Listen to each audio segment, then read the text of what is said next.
Hi guys! So for today's video, I'm super excited with my first ever face-to-face seminar in Forex. And now we're heading to the Mastermind Hub here in Marikina.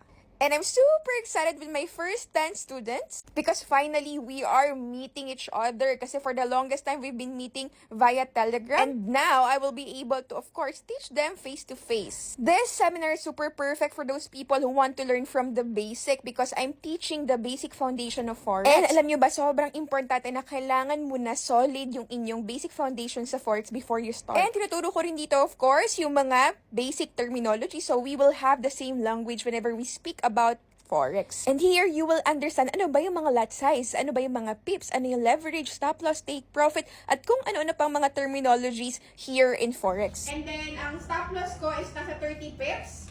Tapos, ang trade size ko, yung lot size is 0.01. Ano nga ulit? When the market is going up, it's bullish. When the market is going down, bearish. Yun, gagaling. And here, you will understand ano ba yung mga different analysis such as technical, fundamental, and sentimental analysis. US. If it is favorable kay US at ang US dollar sa currency nyo is nandun sa quote currency, then you have to sell. Of course, tinuturo ko rin dito yung mga risk management, on where to position yourself.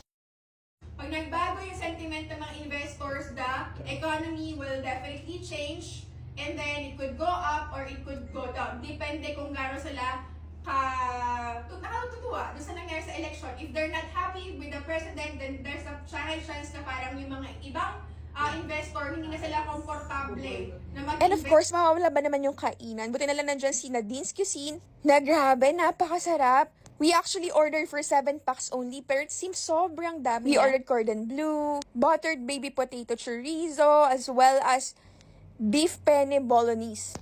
Nadine's Cuisine has very affordable rates wherein sobrang makakatipid at pasok na pasok sa budget. Kasi bukod sa napakasarap na ng pagkain nila, is budget-friendly pa yung kanilang mga food trays. Kitang-kita nyo naman, nag-e-enjoy yung ating mga students sa pagkain ngayon, diba? At ako din, grabe, ang dami ko nakain dyan. Kaya no regrets talaga na I chose Nadine's Cuisine with our food today. Busog na nga sa learnings at busog pa ang aming mga tummy. And of course, mawawala ba yung sharing ng ating one and only CEO and founder of FX Robot Empire na si Coach Edsel? It's namin monthly. Tapos ito pala yung kailangan namin pero meron. Kasi sobrang laki nito. And of course, grabe itong batch 1 natin because they were able to get, of course, a free t-shirt from XM. Kaya maraming salamat XM for this merch because sobrang happy ng ating mga student for today. Thank you, XM!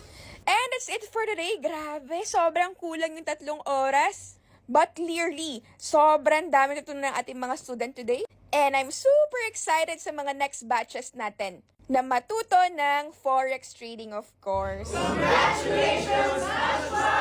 Kaya next time, I hope ikaw naman ang aking magiging student.